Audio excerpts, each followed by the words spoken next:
So this video was inspired by an email that I got last week from somebody who said that she heard me on Myleik Teal's podcast. Myleik does an amazing podcast. Literally, like, I don't love that genre of content. She's one of the only people that I'm good with. Like, she good.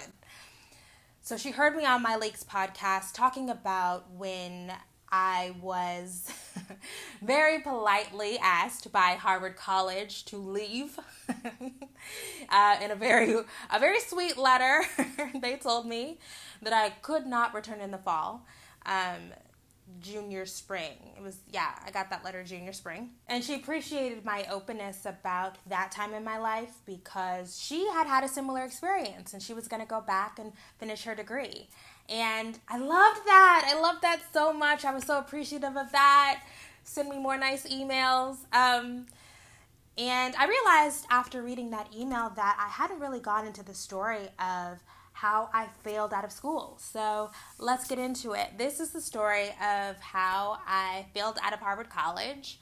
And maybe at the end we'll circle back around to how I went back and ended up getting a degree. So let's start from the beginning because that's a good place to start. Okay, so I have had lots of ups and downs in my life. Certainly not a perfect life by any means. It has not been a crystal stair. But one thing I've always been so appreciative of is the fact that from the time that I was maybe 5 or 6 years old, I've had so many adults in my life telling me that you're so smart, like you're brilliant, like you can do whatever you want to do. And they really poured into me this deep understanding of my capabilities, at least intellectually. And that has stuck with me to this day. You can say whatever you want about me, and there's a lot to be said, but you will never, ever, ever be able to convince me that I'm not smart. It's just not going to happen. So I'm really, really thankful that I have that foundation for my life. So from the time that I was a little kid, so much of my identity was rooted in the fact that I was smart. I was the one. People really let me know it's you. So there's that. So I did amazingly well in school. I was great at school. I mean, there's not really any other way to say it. I was a star student from kindergarten until I graduated from high school. I not only was great in the classroom, but I was really great at my extracurricular activities, and those were acting and speech and debate. I won, honestly, too many awards to count. But while I was exceeding in school and in my extracurricular activities, I was dealing with severe depression and anxiety. And I can now, as an adult, I can look back at my childhood and recognize that I have been depressed probably since I was 6 or 7 years old. I can literally remember laying in bed as a little kid and crying myself to sleep. A 7-year-old crying herself to sleep. And I, of course, didn't have language to articulate what was going on or what these feelings were, but I was sad. And I also remember as a kid going to a doctor's appointment with my mom. And, you have to, and I was probably 15, 16 at this time. And my mom went with me, and I can't remember what it was for. Actually, I might have even been 17. And my mom was there, and I filled out a little questionnaire for the doctor. And I was sitting in the doctor's office next to my mom. And he said, according to that little questionnaire you filled out, you're depressed. Are you depressed? And I remember just being like, because my mom was right there. And we didn't talk about that. So I was like, I don't think so. But I was depressed. I was. And it just was never addressed. And a lot of the anxiety, and I have severe anxiety to this day, I deal with anxiety. For real. But my anxiety manifested itself in extreme hyper-focus, like an obsession with, and OCD is very closely related to anxiety, an obsession with achievement, right? So for me, all throughout my childhood, I was obsessed with because I was the one, I was smart, that was my thing. So I was obsessed with getting the best grades and being at the top of the class.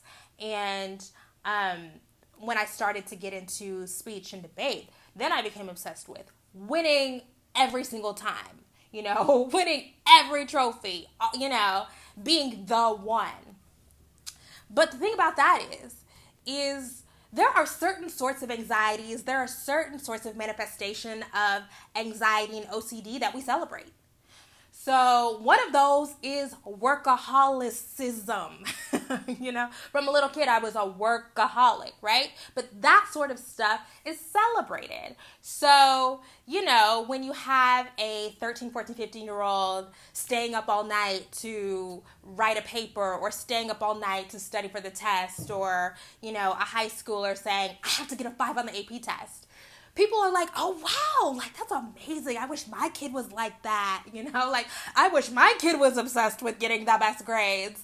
When in reality, it was very, very unhealthy. I did not do any fun teenager stuff. It just was not it wasn't good, right? But we live in a culture that celebrates that sort of stuff. And I will also say that I also loved the praise of being the best. That obsession with praise and validation and being on the pedestal, that comes from recognizing, as everybody in my life was like, it's you, you're the one. Oh, you're so smart, you're so brilliant. Recognizing oh, this feels good.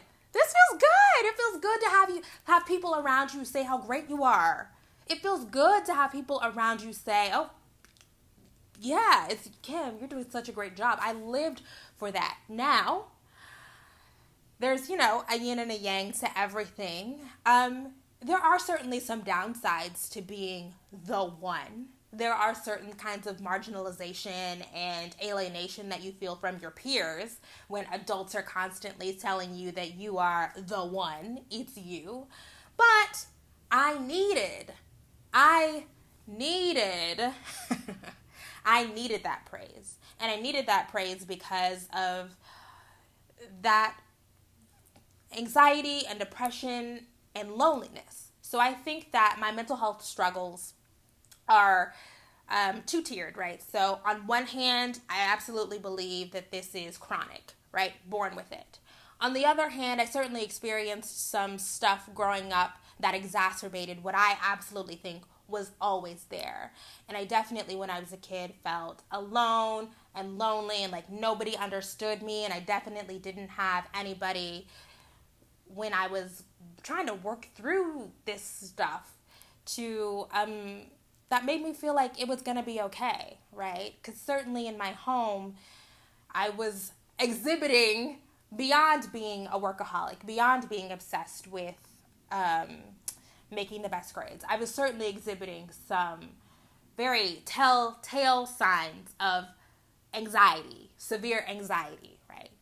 And when I would do that and it would manifest itself as something other than making the perfect grade, I just remember as a kid being written off as, oh, you're so dramatic, you're just type A, you're so anal. And I was like, no, I can't control this, I wish I could control it. But I can't.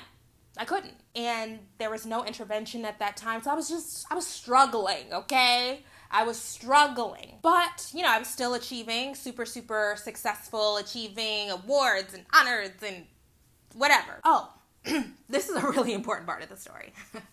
So while I'm going through all of this depression and anxiety and feeling alone and alienated, and I was not close to my mom or my sister, and, I had friends. I wasn't a weirdo. I definitely had friends, I feel like maybe I was borderline. Well, I was well known. I wasn't popular, but I was certainly well known because I was a star. It feels weird to say that, but I kind of was when I was a kid, in this context, right?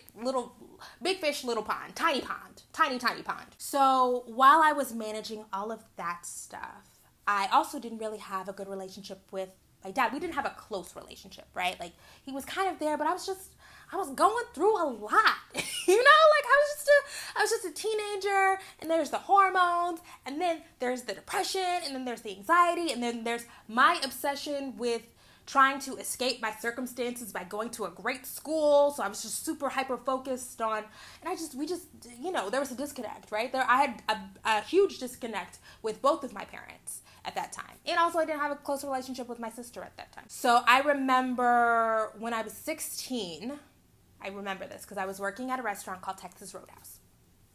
I remember getting a phone call from my dad, whom I did not have a super close relationship with, but we checked in. He was there. And I remember getting a phone call from my dad when I was 16. I remember I was in my little uniform about to go to work. And he called me. He lived in Alabama at the time, and I was living in Oklahoma. And he called me and he said, "I'm really sick." And I was just been like, okay. Like, I didn't know what he was talking about. And he said, "I have a brain tumor. I'm really sick." And I still couldn't process it, but then he was talking about it and what was going to happen, and then he started crying. And, I mean, of course, then I started crying because I'm like, you know, I was maybe 16 or 17, and I had no idea what he was really saying, but I just knew, like, if one of your parents is scared enough to, like, where they're crying, like, it's bad. It's bad. And I knew it was bad because of his reaction. And so we hung up, and I went to work, and I just remember, like, breaking down at work. I was a hostess, you know, at this restaurant, and just breaking down and being like, my dad just told me he has cancer. He had brain cancer. And, of course, they sent me home. But honestly, after that, we didn't really talk about it. You know, I knew he was sick. I knew he was really, really sick. But, you know, we still had this kind of disconnect. You know, and he lived hundreds of miles away.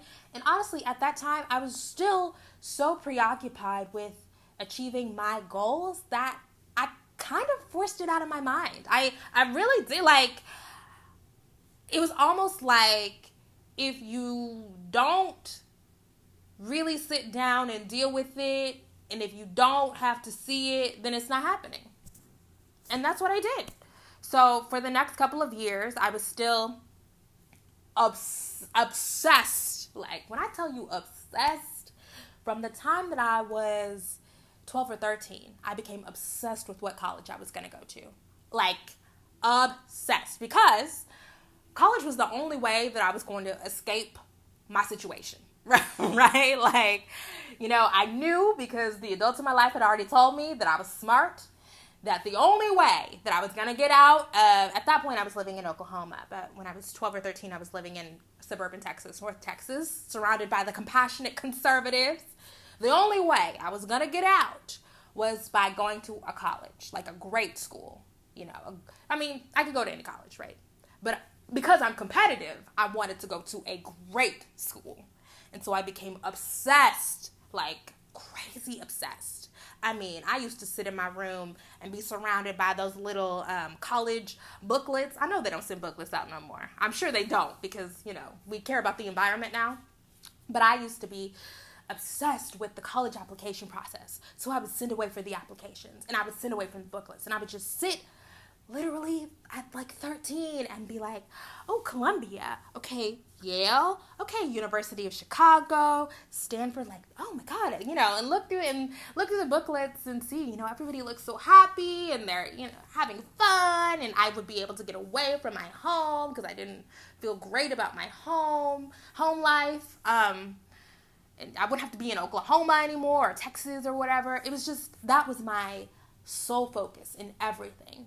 So even after my father told me that he was ill, I mean, he didn't say terminally ill, but, you know, he was sick, I was still completely consumed, being the, you know, selfish, stupid kid that I was still completely consumed with my goal of getting out and going to the school of my dreams. So I set this thing in the back of my mind. So it happened. I graduated from high school. And so I did really, really great in high school, and I applied to Harvard, which was my dream school, early. And for like a lot of elite schools, they have this thing, early action, where you apply early and you're basically saying, I'm applying because this is the school I want to go to. So if you get accepted, you're kind of committed. Like, you're supposed to go. I'm sure some people get in and don't go, but I was like, this is it. So I applied to Harvard and I got in early, and that's the only college I applied to. I literally only applied to one school because I was like, that's it. And I had been to Harvard a couple of times. I'd visited to do speech and debate. And I was like, great, I'm good. And so that was my dream. Like, the dream that I'd had for 6-7 years, like, I accomplished it. The feeling is just, I still am amazed by that. So I went to school. My father, meanwhile, was still sick, but I hadn't seen him. I didn't want to deal with it. I didn't want to see him ill. And my sister had gone.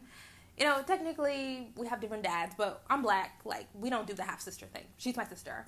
So my sister had gone to see him, and she actually had said to me, like, you should go. You should go. And I was like, no, I'm living my best life. I'm living my best life. And I, moved from Oklahoma to Cambridge to go to Harvard, and I was having a great time in college. It was amazing. It was so great. I had such a good time in college. We can talk about that later. But for the first time, I didn't feel that loneliness. I found like a group of people who got me. I didn't have to do the sort of performing that I had to do in so many other scholastic spaces, because I had found a group of Black women friends who just like got me, and those are still my best friends. That's why I'm kind of sad when people talk about, negative college experiences, because I went to college and found my best friends. So I was hanging out, I was having fun. I had achieved my dream of not only being in this, elite academic environment, but also I now for real had a social life. And I was still ignoring this very, very serious issue with my father. I just was out of sight, out of mind, being a dumb kid again. So I'm, freshman year goes by, living it up, having a great time in college. Listen, nobody, when I left, I remember like when I graduated from high school and like left, I was like, listen, y'all better take some pictures because y'all never gonna see me again. I was just so happy to be away. So anyways, sophomore year comes. And we're going through the first semester, and I'm still having fun living life. And I remember December of my sophomore year, I get a phone call. And I didn't answer the phone because I was notorious for not picking up phone calls then. And I listened to the voicemail, and it was a woman that I did not know saying, your dad is really sick, and we don't expect him to make it much longer. So this was in early December of 2009. And that was when it really became real for me. That was when I couldn't ignore it any longer. I had been running from it. And also, let me just say, now that I'm older again, I can say one of the ways that my anxiety manifests itself is in avoidance. So I actually really think that a part of me refusing to deal with my father's terminal cancer was about being selfish and self-involved and, obsessed with achieving these goals. But I actually also think that was about my anxious brain being like, oh, no, that's going to be too much. Overload, ignore it, avoid it. But at that point, I couldn't avoid it any longer. This is a woman who I now know was my father's sister telling me that he was going to die soon. And I remember listening to that and just like falling apart and just recognizing like, oh, it's real. It's really about to This is really about to happen. You can't ignore this anymore. And I can't remember. I told one of my college roommates who are still my best friends, and they were so supportive. And it was just like that time was just a real blur to me. I can't remember how I, booked a plane ticket to go to Alabama to see my dad. I can't even remember how any of that happened. I just remember they were so sweet and so nice, and everybody at Harvard was so nice. The administration was so nice, and I left, and it was December, and this was right before finals time, way back when we used to have to take our finals before the break. Oh, no. Actually, no. Now they take finals before the break. Back when I was in college, we took finals after break. It's crazy. So anyways, I flew from Boston to Alabama and met my sister, and we drove, through the backwoods of Alabama to where my father lived with his mother and his sister. And that whole experience it's not a blur. I remember it, but it was just so overwhelming because my dad, when I was growing up, he never even talked about his family. I mean, the same way that when I graduated from high school and I said, y'all never gonna see me again, like, take a picture. Like, he literally did that. Like, he really disconnected. And so I was going to this place I had never been before and seeing these people that I had no relationship with. I had met one of his brothers. I learned at his funeral that he had like 7 siblings. Did not know. When I tell y'all, he didn't talk about it. Like, it's like he just had another life. Like, he was a spy. So not only was I trying to process my father's imminent death at this point, he was not speaking. He was non-responsive. I mean, he was literally on his deathbed. And trying to process the fact that my dad was going to die, and then trying to process being in this completely new environment. I did not know these people. And also I kind of felt, and I was 19 at that time. And I also kind of felt like they were trying to process their stuff, with regard to him because they had been so disconnected. So I just remember grown folks just falling out and all of this. And I remember sitting, and hearing one of my dad's brothers being like, oh, we didn't speak for 20 years. And I just remember being like, do you know I'm the kid here? Is nobody y'all not gonna keep it together for me? I just remember just being like, it was so crazy, so overwhelming. And I was still, because as a kid, I had adapted this ability to perform really well, because I felt so alone and like nobody understood me and marginalized and alienated as a kid. I learned how to perform so that it would be pleasing to people. I was really, really good at it. So I was still trying to put on this face of like, I'm fine, like, how are you? And like doing the thing and all these people that I don't know. And then my father died. And that was, I didn't even know. What can you even say? Your parent dies. I always say that, when he died, my DNA changed because I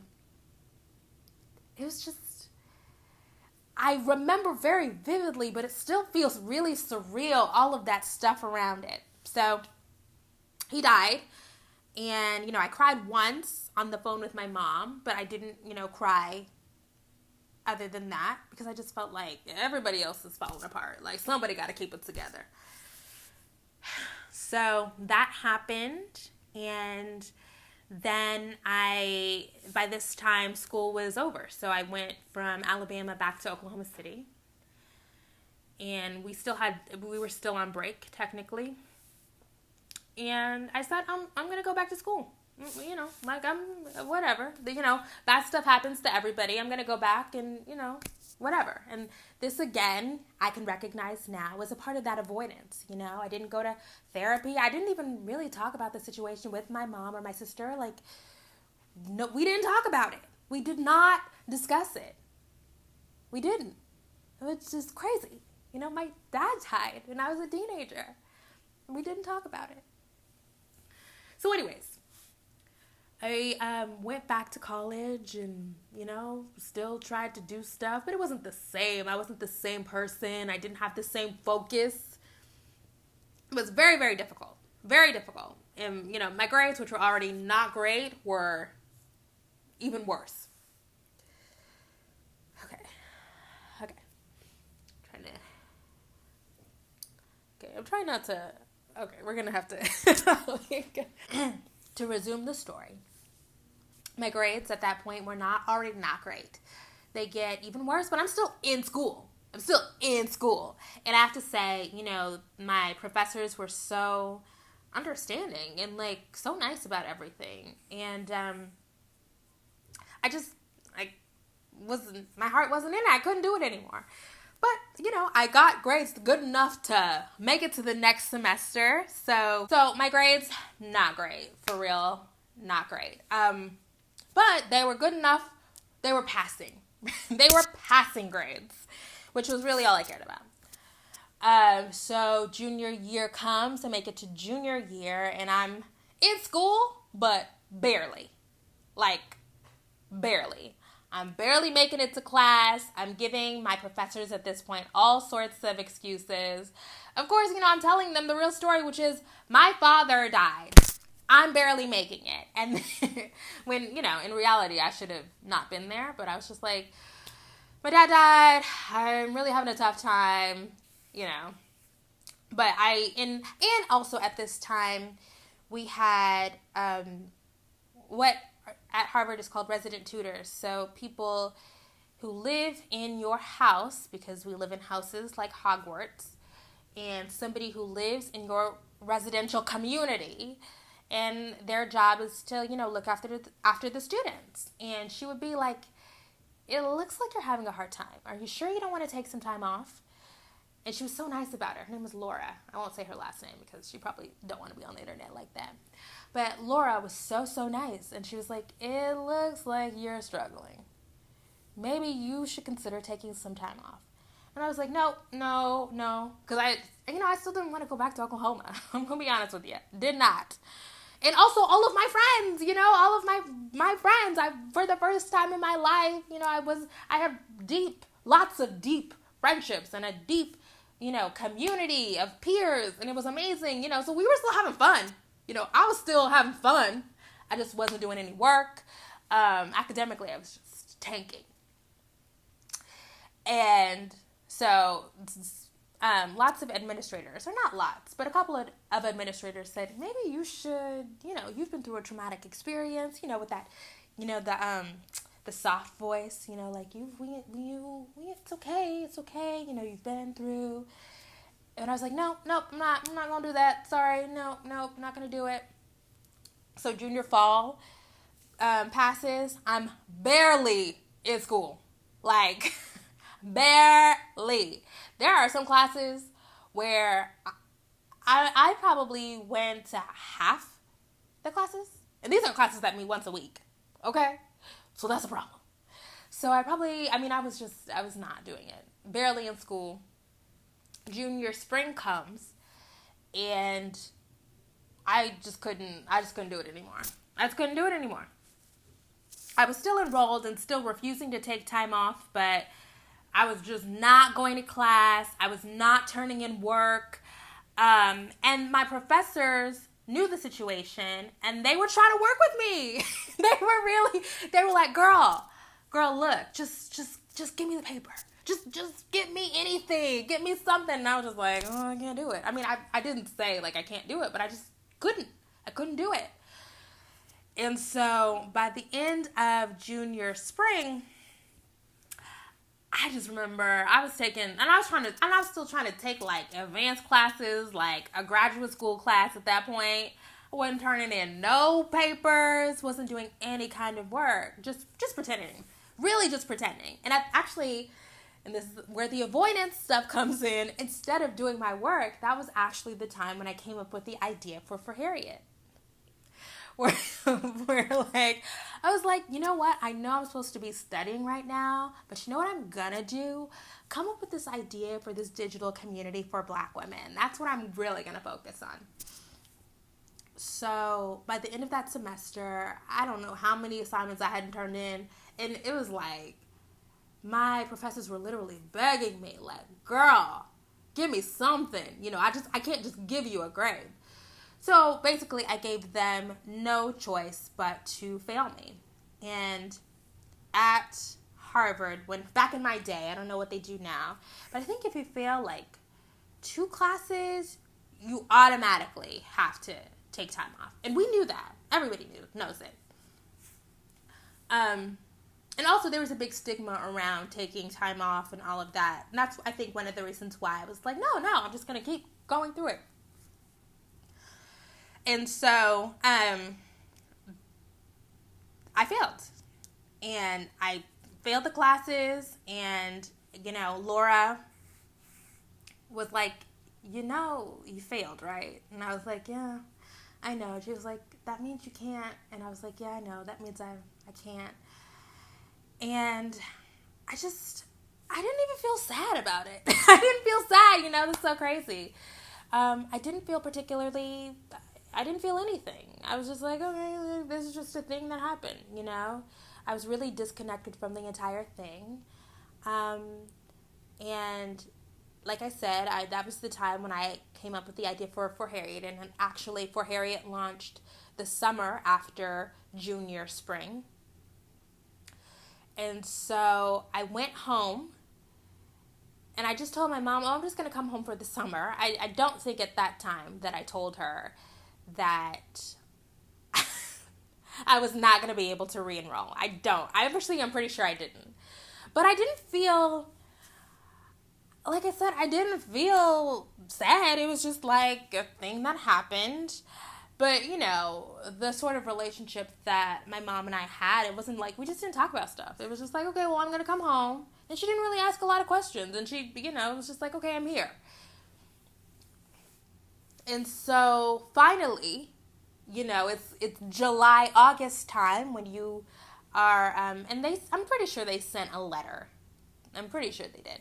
And I probably intercepted it. But July, August time rolls around, and, people are like, oh, going back to school and all of that. And I'm, keeping in this secret that I ain't going back to school.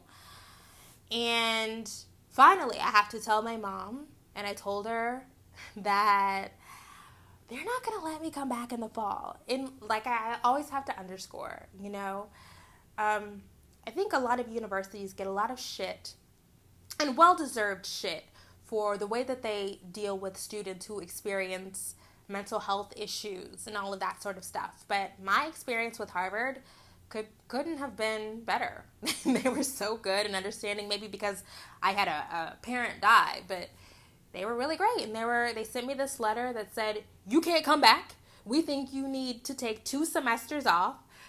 And the letter outlined that I would have to get a job, to demonstrate that I was emotionally stable, that I would have to have a job for 6 months, and also go to therapy for at least 6 months. So I sat down with my mom and we talked about it, and to her credit, she didn't freak out on me or anything. She didn't. She was just like, okay. And I think, one thing that I certainly get from my mom is like, okay, well, this is an obstacle. This is a hurdle. So what are we going to do to get beyond it? And despite the fact that we didn't have, a close relationship, or really, we didn't have great communication, she was still very much like, okay, so what are we going to do? What are we going to do about this? And, she let me live in her house. That's a big deal. It really is. I recognize now everybody doesn't have a mama's house to live in.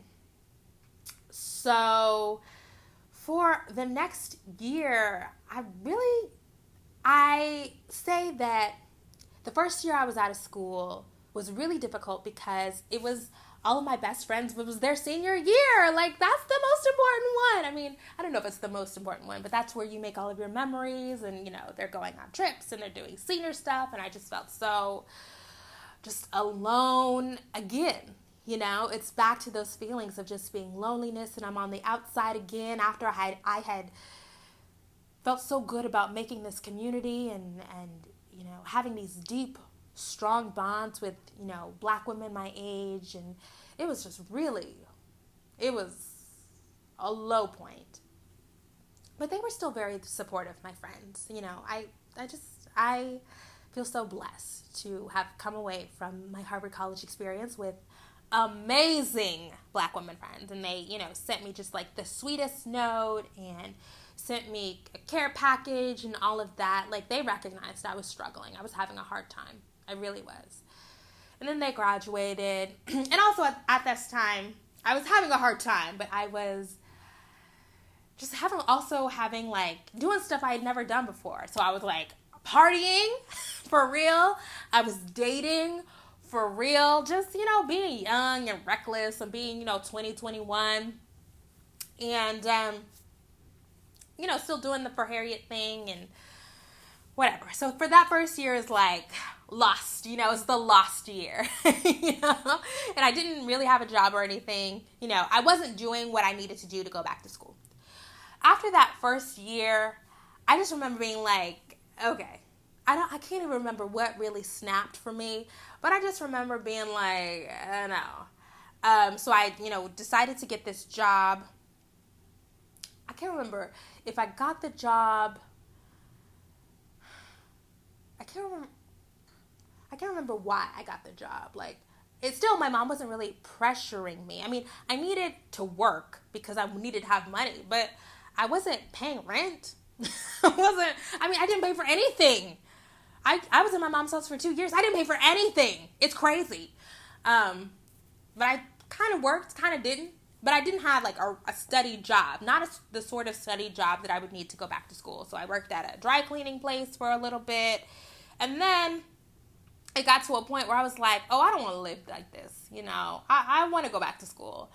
And so I got another job at Ross. Oh, it was the worst job. Oh my God, it was so bad. It was the worst job. But I was like, okay. And also, the other thing is, and this is about, how I knew I was really in a bad place. I could have gotten a good job. I could have gotten a good job. A good job relatively. I could have, but I just wasn't, I didn't have a desire to like apply myself. So I decided, instead of like getting like a real job at like a bank or, I have a strong network of people in Oklahoma City, like, that's there for me. I could have gotten a good job, but I just didn't want to be bothered. I didn't want to do nothing. So I decided to get a minimum wage job at Ross, which was literally the worst fucking job. It was so fucking bad, you guys. Like, if you are watching this video working minimum wage and working a shitty job, like, if don't nobody feel you, I feel you. It was a horrible job, but I went there every single day because I knew that I needed to keep a steady job for 6 months. And I also went to therapy, which was transformative.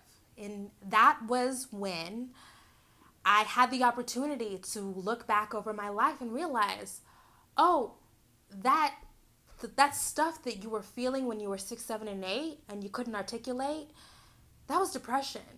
Oh, that feeling of panic that you felt when you didn't get a 100 on the test or you didn't make an A. Oh, that's your anxiety. That feeling of being too overwhelmed to, start writing the paper. Oh, that's anxiety. Avoiding your email inbox when your professors are trying to tell you, please turn in this assignment. Oh, that's anxiety. I finally had the opportunity to name all of this stuff that had been going on in my life. My therapist said, oh, you have dysthymia, which is chronic long-term depression. You have anxiety. And so we worked through the causes of that, and we worked through ways to help me manage my anxiety. And I never went on medication for it, but there's no problem with taking medication. I chose not to. I just learned skills on how to cope. And, we worked through some of my traumas, the trauma beyond my father's death. Some of the traumas that contributed to what was ultimately a breakdown. I recognized that I had a breakdown junior year. And it was amazing, and it was transformative. And after that time, I was like, oh, after working the worst fucking job in the world, and after having an amazing therapist help me work through my emotions, I was like, oh, first of all, going to Harvard is a fucking privilege. It is a privilege to be here. So I recognized that I wanted to go back. I wanted to finish. So after 2 years out of school, I re-enrolled and I finished. And by that time, For Harriet was kind of a thing. So that gave me some more time to try to get For Harriet off the ground. And I still didn't make great grades because I knew I wanted to be an entrepreneur. So I just wasn't focused on going to grad school or making great grades. But I was there, and I had to take extra classes because I had failed classes before. So I was taking more classes than what was normal, and I was just focused. I got that focus back, and I was going to do whatever necessary to, because I was just realized how fucking lucky I was. I finished, and I got a degree in African American Studies from Harvard, which was another amazing. I loved it. I had the best time in my department. We still cool.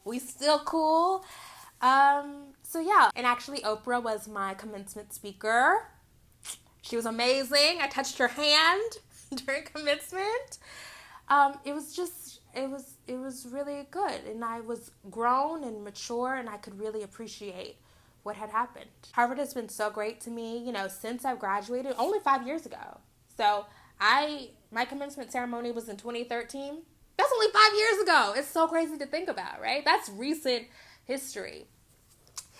So since then, I've been invited to speak a couple of times about For Harriet. I mean, it's just, I still love it. So that is the story of how I failed out of Harvard.